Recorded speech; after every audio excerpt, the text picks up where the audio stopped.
Can you imagine though if you like kept every single person in your life that has ever been there? It would be impossible. You couldn't juggle it. What, your friends from first grade, second grade, third grade, and then in college and high school and every relationship you've ever had. You just can't hold on to everybody.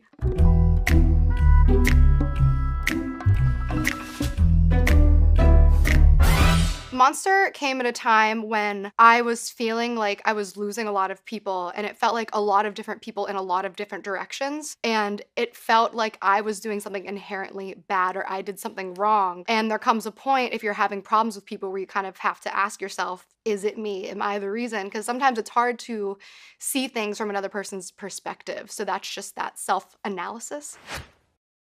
Laying in the bed that I made all alone. Guess I'm not surprised, honestly. Obviously, nobody else is here with me in this bed, but it's also supposed to be a play on words when people say you made your bed, not lie in it. I made this bed, I'm laying it all by myself, I made it by myself, nobody else helped me here. Praying in my head that you stayed, and I hope you'll miss me eventually. I'm the type of person who, if I love you and I care about you and you're a part of my life, I never want to lose you, no matter what. The fact of the matter is, in life, naturally, people just fall out, and sometimes it's not a fight. Sometimes there's something that happened, you just kind of grow apart, and that's okay. But because of who I am, it's really hard for me to accept that. So whenever that does happen in my head, I'm just like, I hope you miss me. I hope you miss me. It's not a relationship. It's not just a friendship. It's not just family. It's any situation where you lose someone you care about. People wanna talk when I'm not around to hear. Really, they don't know what I'm made of. So that line, people wanna talk when I'm not around to hear, means a few things. One is obviously like gossip and rumors, but a lot of it too is when people can't just confront you about a problem. Sometimes it's easier for people to just cut you out instead of say like, hey, I didn't really like this, or I don't really like when you do this. They're all talking amongst each other and not to you. The really they don't know what I'm made of also means two things. It means you don't know what I got, like I'm tougher than you think, but it also was supposed to be a deeper meaning on DNA. And that's sort of like a deeper history that I never get into online, and I will someday, but just like a little hint for my followers of what's to come. People keep on walking so far away from here.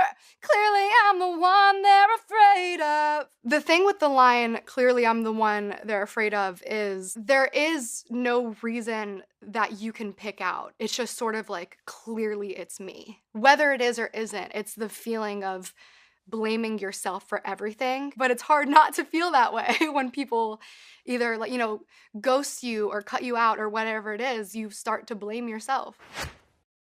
One after another, they've always come and gone. I feel like ever since I was a child, whether it's like family or groups of friends or being bullied or relationships, it feels like it's a revolving door. At the time when I was writing this song, it didn't feel like that's a normal part of life. And thankfully, since then, I've realized that is a part of life. And sometimes relationships just don't work out because they don't work out. And it's not your fault and it's not my fault. It's both of us together that just doesn't work. So what if I'm the monster that's been here all along? They're dropping like flies whenever I'm around. So used to goodbyes, there's comfort in the sound. Maybe I'm the monster that's been here all along. I think the imagery for this song really, because of where I was feeling at the time, was like a very scared little girl and like very vulnerable and small. And when you think about what is scary to a small child, it's a monster under your bed. And you see a lot of that imagery throughout the rest of the song. Bend until you break and you can't take anymore.